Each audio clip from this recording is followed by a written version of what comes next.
आई फागुन का महीना आई बा,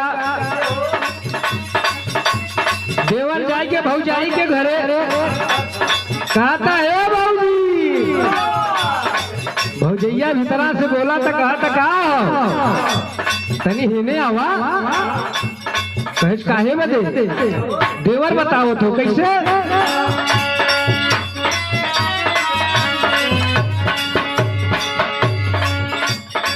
चोली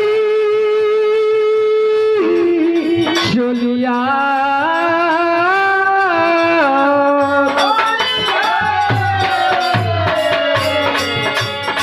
चोली तो हार चटकार बट भौजी, चोली तो हार चटकार बट भौजी, तलत रंग रंगदार बट भौजी।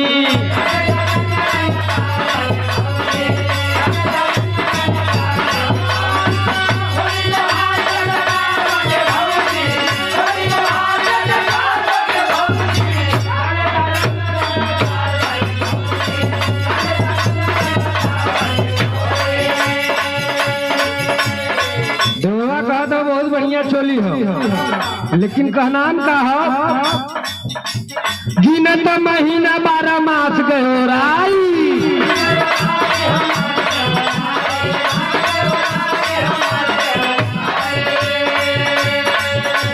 देखत दुआर भौली चालू तू लोकाई,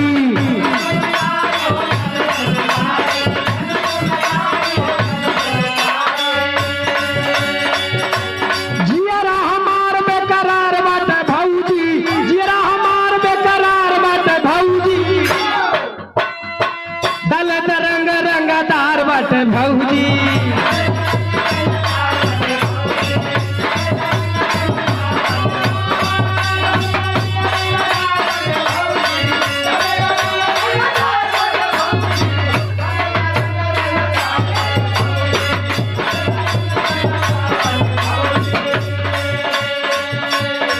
देवरवा कहता कि बहुत दिन हो गए, 12 महीना जो होत है कब ल होली आई, एदा बारी छोड़ब ना डलबई करब कैसे।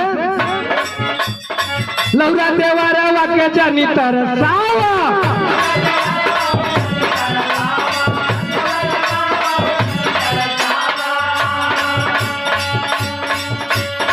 भरत पिचकारी बाट लगावा तू आवा,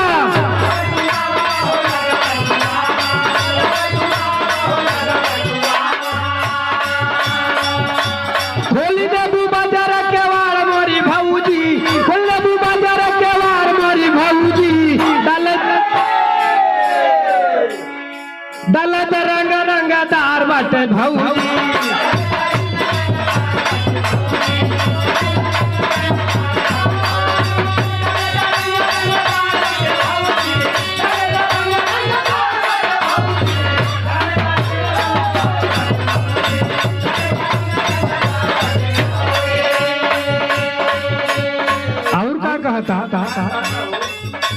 लगत फगुन में तू चालू सुघराई,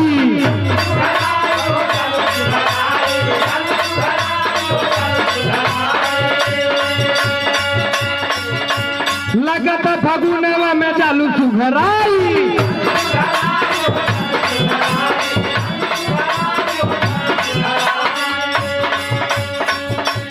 बड़ी नमकीन लागे, बड़ी नमकीन बाटू ले लू अंगड़ाई,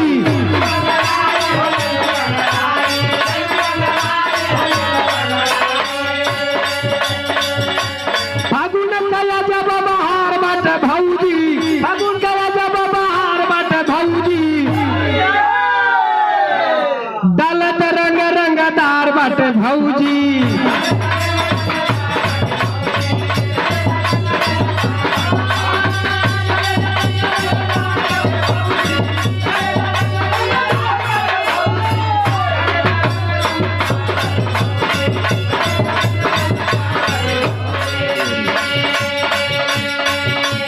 भौजैया कहत हो का बोल न बोल कर न बरियारी,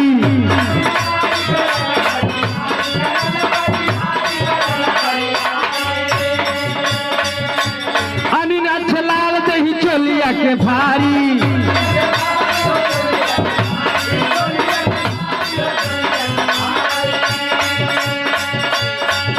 लूटा पुरुषोत्तम संग बहार मोरे भौजी लूटा पुरुषोत्तम संग बहार मोरी भौजी